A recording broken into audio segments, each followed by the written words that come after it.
Trust is a fragile thing. I gave it freely to my own family, believing love was enough. But the night they slipped something into my tea, I learned the truth. Sometimes the people closest to you are the ones who want you gone. Before I go further, let me introduce myself. My name is Lillian Hayes. I'm 72 years old, a widow of 12 years, and I've lived most of my life in the same modest house my husband and I bought after the war. My days aren't glamorous, but they're steady. A garden I tend to every morning, a creaky rocking chair on the porch, a handful of kind neighbours who wave as they pass.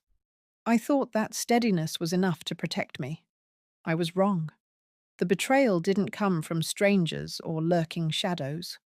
It came from within my own family. People you trust can wound you in ways no stranger ever could. That night, as I sipped the tea my daughter-in-law placed carefully in my hands, I learned just how deep that wound could go. It was an ordinary Thursday, or at least it began that way. The evening had cooled, the cicadas buzzing lazily outside my window. My son Daniel had insisted they come over to check on me. He used to call it visiting, but lately it felt more like surveillance. His wife, Melissa, bustled about my kitchen with too much cheer, clattering spoons and humming a tune that grated against the silence. I remember watching her stir the tea, her hands too precise, as if every movement was rehearsed. "Here you go, Lillian," she said, setting the cup before me with a sweetness that always carried an edge. I smiled politely, though my stomach churned. Melissa had a way of making me feel like a guest in my own home, as though the house already belonged to her and Daniel, and I was just overstaying my welcome. Still, I lifted the cup. Habit is a dangerous thing. It makes you ignore the small alarms in your chest. And then, as I brought the cup to my lips, I heard it. A whisper, faint, but clear enough to slice through the clink of dishes. "Make it look natural." I froze, my hand trembling. My first thought was that I had imagined it. Age playing tricks on me, perhaps. But then I saw Melissa glance at Daniel, her smile tight, her eyes flicking in my direction like a hunter checking if the prey had noticed. Daniel shifted uncomfortably, avoiding my gaze. I took a sip anyway. The taste was slightly off, bitter beneath the sugar. I tried to convince myself it was nothing, that Melissa had simply steeped the tea too long. But within minutes, the room began to tilt. My vision blurred, the walls swaying like curtains in the wind. A heavy fog wrapped around my mind, pulling me under. I heard their voices through the haze. Not gentle concern, not fear for my well-being, but relief. "It's working," Melissa whispered. "Keep quiet," Daniel muttered. Panic surged inside me, but my body betrayed me. My tongue felt thick, my limbs heavy, my heart thundering against a cage I could no longer control. I tried to stand, to scream, to throw the cup across the room, but darkness swallowed me whole. The last sound I remember before the world went black was laughter. Not the laughter of joy or shared memories, but sharp, brittle laughter that cracked through my chest like glass shattering. And then, silence. I don't know how long I was gone. Time is slippery when you're unconscious. It could have been minutes, hours, maybe longer. When I finally clawed my way back into awareness, the world was different. The first thing I saw wasn't the peeling wallpaper of my living room or the familiar pattern of my curtains. It was blinding fluorescent light. The sterile scent of antiseptic filled my nostrils. Machines beeped softly beside me. And then I noticed them. Two men in plain suits, standing at the foot of my hospital bed. Not nurses, not doctors, detectives. Their faces were grave, their eyes steady as they watched me stir. "Mrs. Hayes," one said quietly. "You're safe now, safe." The word rang hollow in my ears, because if I was safe, then who had tried to make sure I wouldn't be? When I first opened my eyes, I wasn't sure if I had crossed into another world. Everything was too bright, too sharp. The ceiling above me hummed with fluorescent light, and the steady beep of a machine matched the rhythm of my heart. Weak, but determined. For a moment, I thought perhaps I had dreamt it all. The tea, the whispers, the darkness. Maybe it had only been my imagination. But then I shifted my head to the side and saw the tubes, the IV dripping into my arm. The monitors lined up like silent witnesses. And standing by the foot of the bed, not family, not neighbours, not even hospital staff, were two detectives. Their expressions were not gentle like a doctor's, nor warm like a friend's. They were watchful, serious, as though every flicker of my eyelid mattered. One stepped closer. He was tall, with tired eyes and a voice that carried weight. "Mrs. Hayes, can you hear me?" I tried to speak, but my throat burned, my words crumbling into a rasp. He motioned to a nurse, who placed a straw to my lips. I sipped the cool water, and it slid down like mercy. "Yes," I whispered finally. "I can hear you." The detective nodded, exchanging a glance with his partner. "You're very fortunate. The dosage you ingested could have been fatal dosage." The word sank in slowly, like a stone thrown into deep water. My stomach clenched. What happened to me? I managed, though a part of me already knew. The other detective, shorter, stockier, leaned in. "You were poisoned, Mrs. Hayes' sleeping pills, crushed into your tea. A high enough dose to shut your body down." His voice was calm, matter-of-fact, as if discussing the weather. But I saw the faint disgust in his eyes. Poisoned. The word clawed at me, dragging back the whispers I had heard, the faint laugh before the darkness closed in. I wasn't wrong. I hadn't imagined it. Someone had wanted me gone. I closed my eyes, letting the truth seep in. My mind went immediately to Melissa. Her too sweet smile, her careful hands stirring the tea, her whisper, "Make it look natural." And Daniel, my own son, sitting there, silent, complicit. "Do you know who might have wanted to hurt you?" the tall detective asked. I opened my mouth, then closed it again. How do you answer a question like that? How do you tell a stranger that the people who should love you most, the ones who carry your blood, might be the very ones who tried to end you? "My family," I whispered finally. My lips trembled. "My daughter-in-law. And my son." Neither detective flinched, as though they had expected that answer all along. The doctor came in just then, clipboard in hand, his voice brisk and professional. "Mrs. Hayes, you're lucky." We flushed most of it out quickly. Another hour, and we might not be having this conversation. He adjusted my IV, then lowered his voice. "This wasn't an accident. This was deliberate." The word deliberate pierced me. There was no softness left to cling to, no illusions of misunderstanding. They had planned it. They had measured, prepared, whispered. The detectives waited until the doctor left before speaking again. "We've been looking into your family for some time," the tall one said carefully.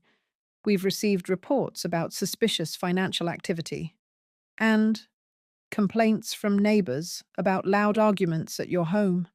Neighbours. I pictured Mrs. Granger from next door, always peeking through her curtains. Or Mr. Lee across the street, who heard everything through his open windows in summer. I had brushed off their concern when they mentioned my son raising his voice, Melissa's sharp tongue echoing out onto the porch. I'd defended Daniel, said it was just family squabbles. But maybe I hadn't fooled anyone. The shorter detective leaned forward, his voice quieter now. "Mrs. Hayes, this isn't just about tonight. We believe your son and his wife may have been planning something much bigger, involving your home, your accounts, and even insurance policies." Insurance. My chest tightened. Of course.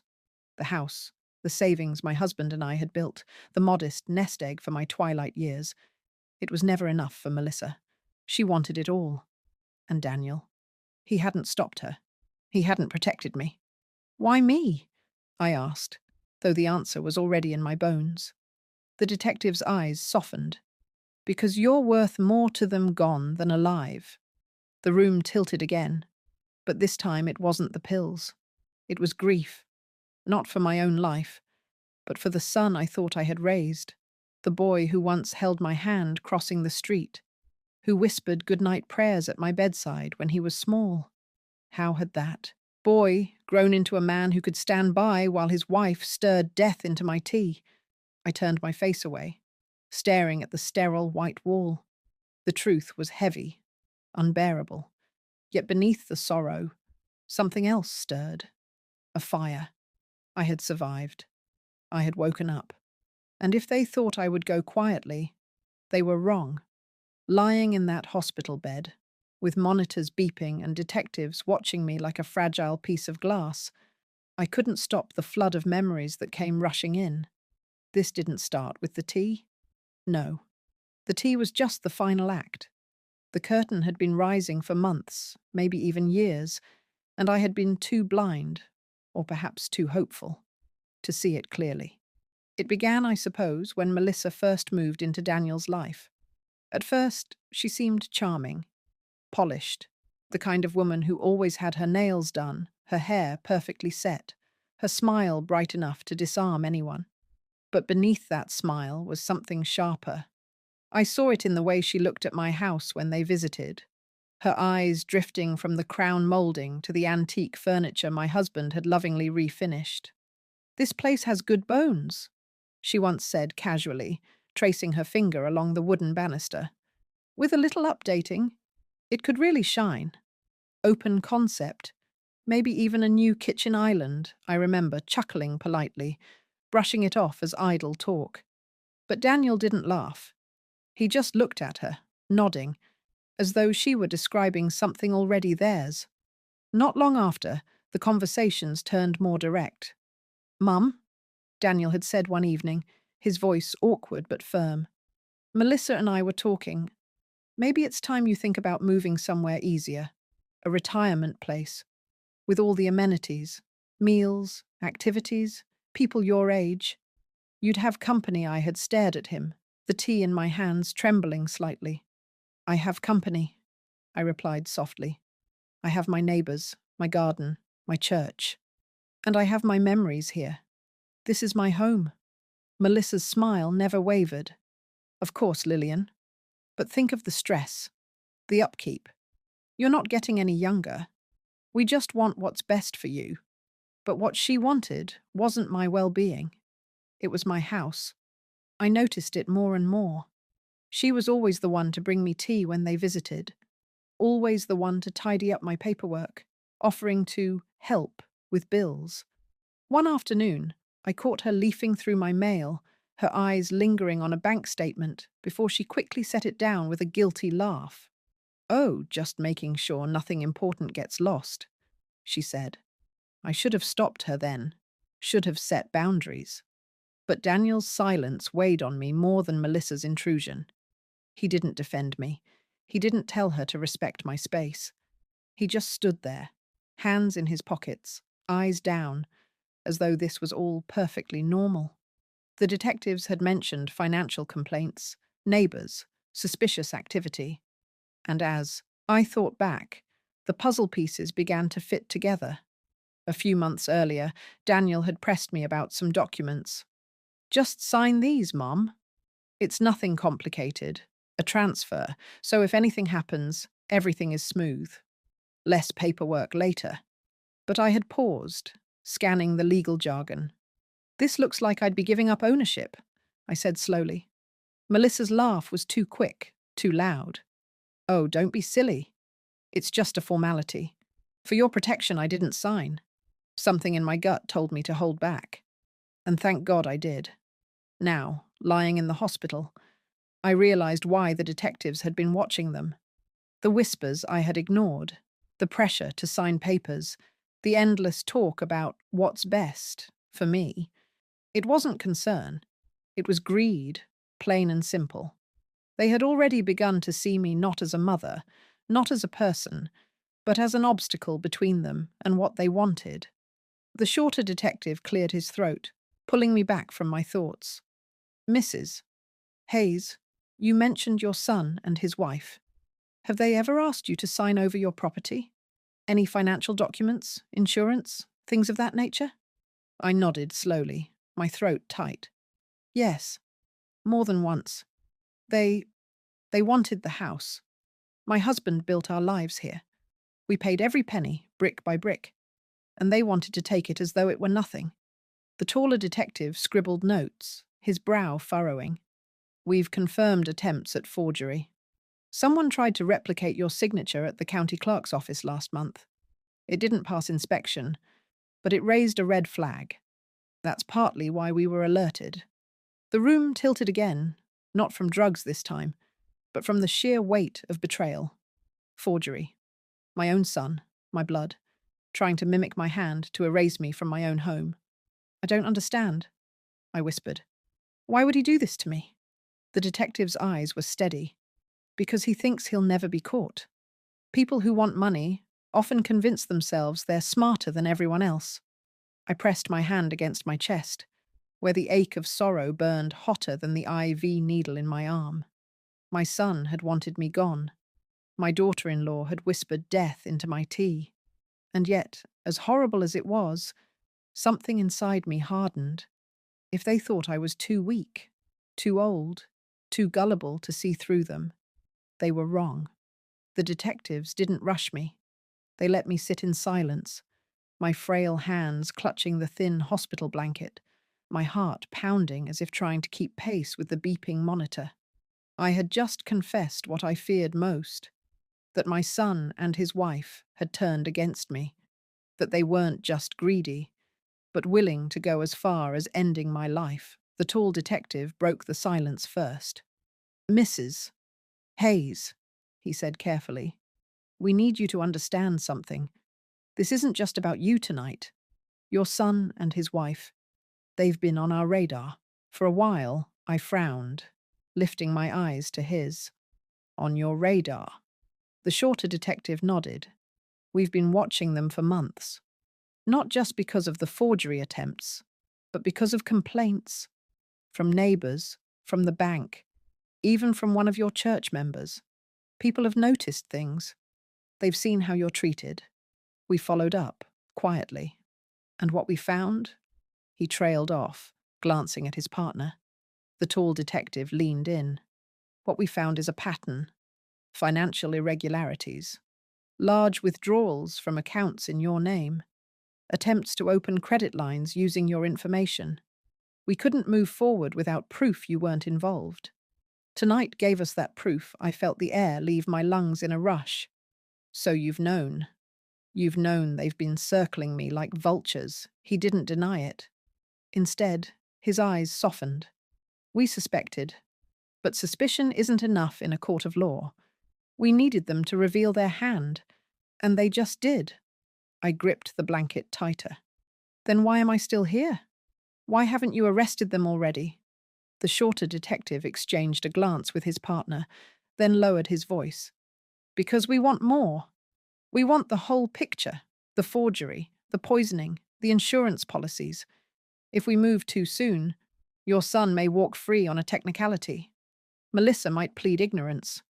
We need them both, cornered, with no way out. My pulse quickened. And how do you expect me to help with that? The tall one leaned closer, his tone low but steady. By pretending? When they visit you here in the hospital, we need you to act as if you remember nothing. Let them think the plan worked, but you survived. Let them slip up. Our team will be in the room, disguised as staff.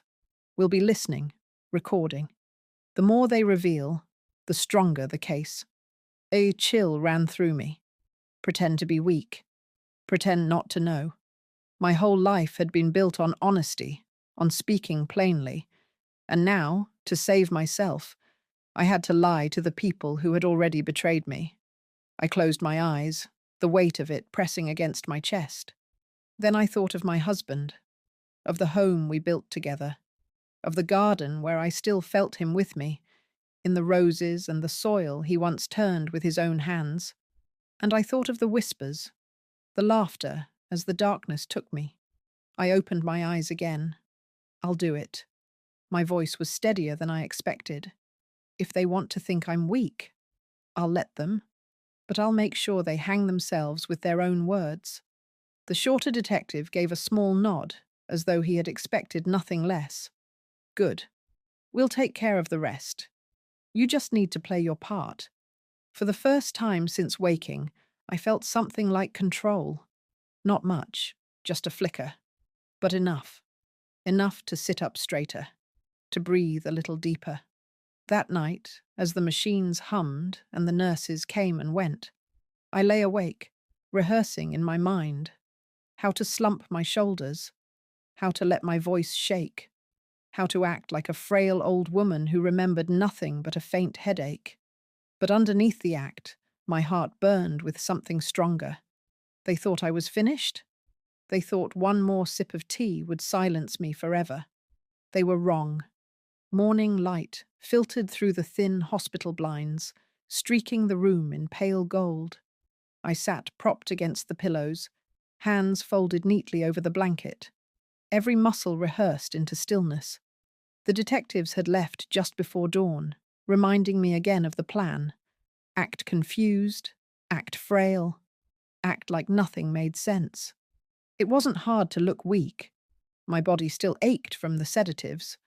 But to pretend ignorance? That was harder. My heart was sharp with anger, but my face had to wear the mask of a tired old woman. The nurse wheeled in a tray of breakfast, oatmeal, tea, a banana. I couldn't help but eye the tea with suspicion, and the nurse noticed. She gave me a small, reassuring smile. Don't worry, Mrs. Hayes. This one came straight from our kitchen. I nodded, forcing myself to take comfort in her words. Moments later, the door creaked open again, and there they were. Melissa swept in first, her heels clicking softly against the floor, a bouquet of bright lilies in her hands. Daniel trailed behind, his face carefully arranged into concern. "Mum," he said softly, as if rehearsed. "How are you feeling?" I let my eyelids flutter, as though every breath cost me effort. "Tired," I murmured. "So tired." What? What happened? Melissa leaned in, setting the flowers by my bed. "You had a little scare, that's all.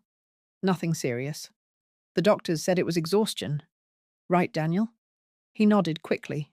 Too quickly. "Yes, Mom. Just exhaustion." I let my gaze wander vaguely around the room, catching sight of a nurse jotting notes by the door. Except it wasn't really a nurse. I knew him now.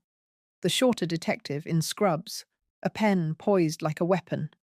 Another nurse stood adjusting the IV, her face hidden behind a mask. But I recognized her steady eyes, the tall detective's partner. They were here, watching, listening. Melissa reached out, patting my hand with false tenderness. "You really should think about slowing down, Lillian. This house, all that upkeep, it's too much for you. Maybe this is a sign I feigned confusion." "A sign?" Daniel cleared his throat, shifting uneasily. "Mom, we've talked about this. The house, it's too much. We just want what's best for you." I let my voice wobble, weak and unsure. Best for me, or best for you? For a fraction of a second, Melissa's mask slipped. Her jaw tightened, her eyes flickering with irritation. Then, too quickly, she smiled again. "Of course. For you. Always for you." But her grip on my hand tightened. Too tight. A warning disguised as affection. I coughed lightly, pretending the effort drained me. I don't remember much. Just tea. Then darkness. Daniel shifted again, avoiding my gaze. Melissa leaned closer. Her whisper meant only for me. But the detective's hidden recorder caught every word. "You should have just signed the papers, Lillian," she hissed, her smile still painted on for Daniel's benefit. None of this would have been necessary. My blood ran cold. It was the slip the detectives had hoped for, the dagger behind the sweet words. I blinked slowly, forcing my expression into blankness, though inside I wanted to scream. "Papers?" I whispered back. What papers? Melissa smirked faintly. Don't worry about it. Just rest. We'll take care of everything soon. The disguised nurse scribbled faster. The tall detective's eyes narrowed above his mask. They had what they needed, but they didn't move yet. Daniel finally spoke, his voice low, almost pleading. Mum, please, just let us handle things. It'll be easier for everyone. I let my head loll to the side, feigning exhaustion. Easier for you, maybe, I whispered. The silence that followed was thick, heavy with unspoken truths. Melissa stood abruptly, smoothing her skirt, her false cheer returning. We'll let you rest. But remember, Lillian, we only want the best for you. They left the room together, Daniel's shoulders hunched, Melissa's heels clicking a little too sharply. When the door clicked shut, the tall detective pulled off his mask, exhaling. That's it, he said quietly. We've got her. The shorter one tucked away his notes. She just admitted motive. We'll get the rest soon. I lay back, my body trembling from the effort of pretending. My heart was breaking. But for the first time, I felt the scales tilting. They thought they were tightening the noose around my neck. But really, they were wrapping it around their own. Night in a hospital has its own kind of silence. Not the peaceful kind you find on a porch or in a garden, but a sterile, watchful silence. Machines hummed in rhythm, footsteps echoed down distant hallways, and every creak of the floor seemed louder than it should have been. I lay in the dim light of my room, eyes half closed, pretending to drift in and out of uneasy sleep. But inside, I was wide awake. The detectives had warned me earlier. They may come back, Mrs. Hayes. If they do, don't move. Don't react. Let us handle it. So I waited. At first, nothing but the hum of the heater and the faint shuffle of nurses outside. Then, the door creaked open. Slowly, carefully. Not the brisk push of a nurse on rounds, but the tentative slide of someone trying not to be heard. I forced myself to keep still, my breath shallow, eyelids heavy. The figure slipped inside. Melissa. Her perfume, sharp and floral, gave her away before my eyes adjusted to the shadows. She closed the door behind her, glancing around like a thief. She moved to my bedside, her heels muffled by the tile. In her hand, I saw it. A small vial, a white powder glinting faintly under the faint fluorescent light. My stomach clenched. She was really going to do it. Right here, in the hospital, under the noses of doctors and staff. Stubborn old woman, she muttered under her breath, her voice a hiss of irritation. You should have just let go. She unscrewed the cap, her hands steady, too steady. She reached for my IV bag, ready to slip the powder in. And then the shadows moved. The tall detective stepped out from the corner, his badge glinting in the dim light. That's enough, he said, his voice sharp, cutting through the silence like a blade. Melissa froze, her eyes wide, the vial trembling in her hand. Before she could react, the shorter detective appeared from the other side of the room, snapping open a pair of handcuffs. Drop it, he barked. The vial slipped from her fingers, clattering onto the floor. She stumbled back, her face pale, her perfect composure shattering into raw panic. I was just tampering with medical equipment. The tall detective cut her off. Attempted murder. We've heard enough. Melissa's mouth opened and closed like a fish gasping on dry land.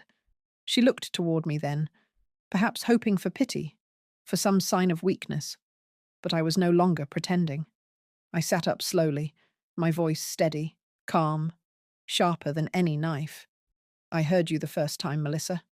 Make it look natural, remember? Her face crumpled. She shook her head wildly. No, no, you don't understand. But the detectives weren't interested in excuses. The shorter one snapped the handcuffs around her wrists, the metallic click echoing in the sterile room. She flinched, her eyes darting between them and me. Daniel wasn't there to save her this time. No rehearsed smiles, No whispered strategies. Just her, exposed, caught in the act. As they read her rights, Melissa twisted toward me, her voice trembling with desperation. You don't know what you're doing. Daniel and we were trying to help you. You're old. You can't. I cut her off, my words cold. No, Melissa. You weren't helping me. You were helping yourself. And you almost succeeded. The detectives guided her toward the door, her protests growing fainter as they dragged her out. The tall one paused at the threshold, turning back to me. She won't be bothering you again, Mrs. Hayes. And once we connect the dots, your son won't either. When the door shut behind them, silence returned. Real silence this time. Not the heavy, watchful kind, but something lighter. I leaned back against the pillows, my body trembling from the adrenaline. My heart ached, not just from fear, but from sorrow. My daughter-in-law was in handcuffs. My son was next. And while justice was closing in, I couldn't escape the truth. My own flesh and blood had wanted me gone. Still, as I closed my eyes, I whispered to myself, I survived. I woke up, and they never expected that. The morning after Melissa's arrest, the hospital room felt different. Lighter, perhaps, though I couldn't quite call it peaceful. The detectives had assured me Melissa was in custody, but their words carried a heavy shadow. We'll be coming for your son next. My son. No matter what Melissa had done, no matter how vile her whispers or steady her hand as she poured poison into my veins, a part of me wanted to believe Daniel had been misled, that he had been pulled under by her ambition, manipulated into silence. But mothers know.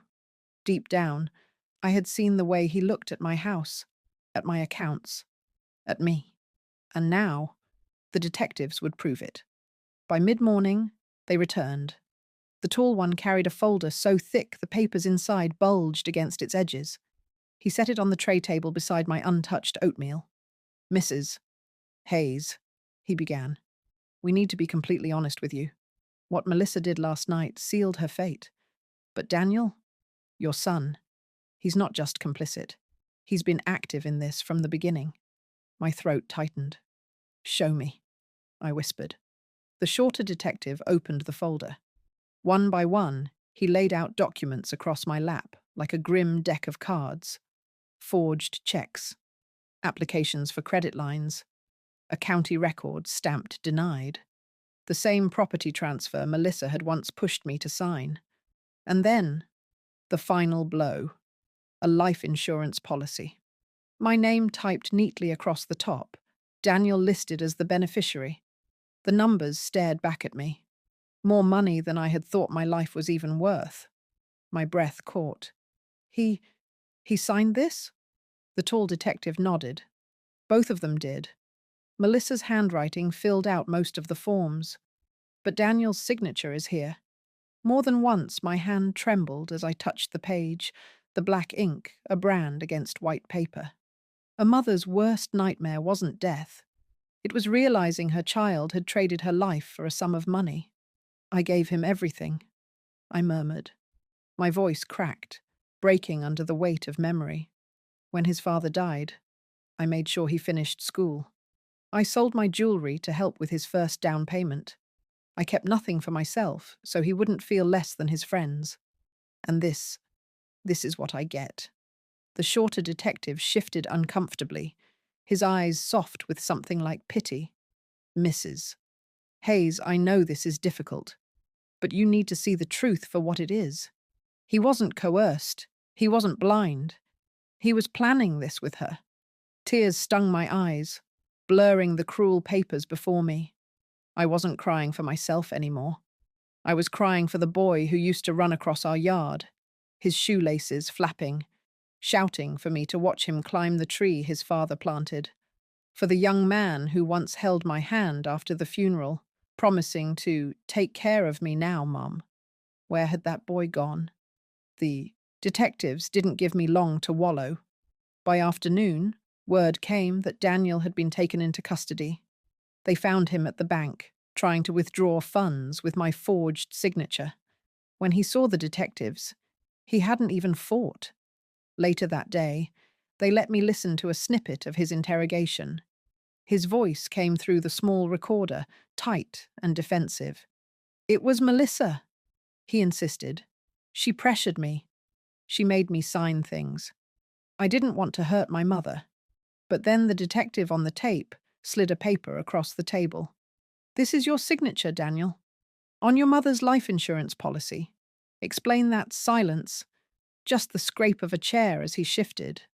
Then a weak, I thought it was just paperwork." Melissa said. I shut it off. I couldn't bear to hear more. When the detectives left, I sat alone in the hospital bed, staring at my hands. Wrinkled, veined, but still strong.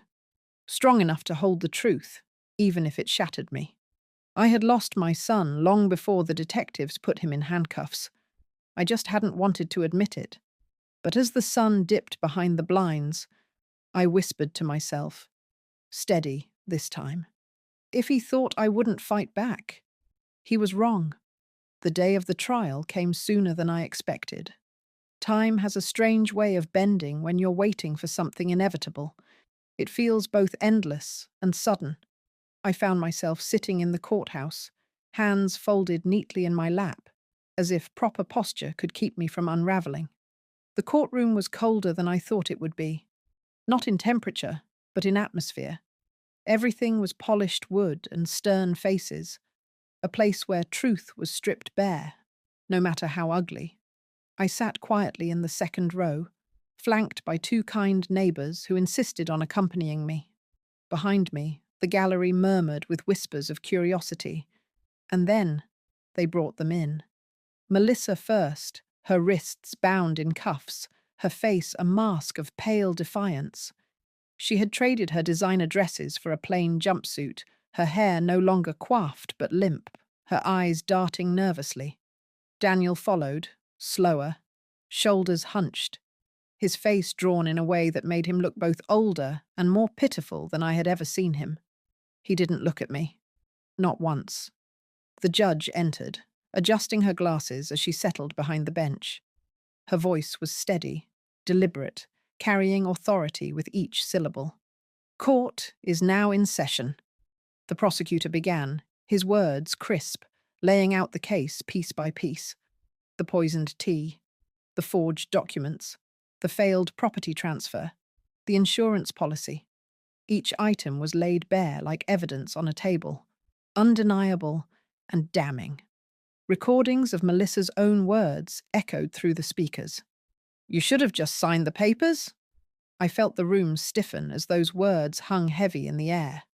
When it was the defense's turn, Melissa wept dramatically, dabbing at her eyes with tissues, insisting she had only wanted to help me. She painted herself as misunderstood, a devoted daughter-in-law overwhelmed by responsibility. Daniel, on the other hand, looked hollow. His lawyer argued that he had been coerced, manipulated by his wife. But the evidence was too strong. His signature appeared again and again, tying him not just to silence, but to action. The judge's expression never softened. When Melissa took the stand, she tried to charm the court, her voice dripping with practiced sweetness. But under cross-examination, her composure cracked. The prosecutor's questions were precise, relentless. Her contradictions piled up until even she faltered, her tears smudging the mask she had worn for so long. And when Daniel was asked why he hadn't stopped her, why he hadn't protected his own mother, he bowed his head. "I don't know," he muttered. His voice was so faint the court reporter had to ask him to repeat it. "I don't know." It wasn't an answer. It was an admission. Finally, the judge spoke. Her voice cut through the silence like a gavel already fallen. "Melissa Hayes, you are found guilty of attempted murder, forgery, and fraud. You are sentenced to 20 years in prison." Melissa gasped, her tears turning to frantic protests as the bailiff gripped her arm. "Daniel Hayes?" the judge continued, her eyes narrowing as though she could see through every excuse he had tried to muster. You are found guilty of conspiracy to commit fraud, forgery, and accessory to attempted murder. You are sentenced to 15 years in prison. The words rang in my ears. 15 years. My son. My only child. As they were led away, Melissa stumbled, shouting back toward me. "This is your fault, Lillian. You ruined everything." Daniel kept his head down, his silence louder than her screams. I sat there, my body rigid, my heart a storm of emotions, relief that justice had been served, anger at their betrayal, grief for the boy I had lost long before the gavel fell. Neighbors patted my hand gently, offering words of comfort I barely heard, because in that moment, I understood something I hadn't before. Justice doesn't always bring closure. Sometimes it just leaves you staring at the wreckage, trying to make peace with the pieces.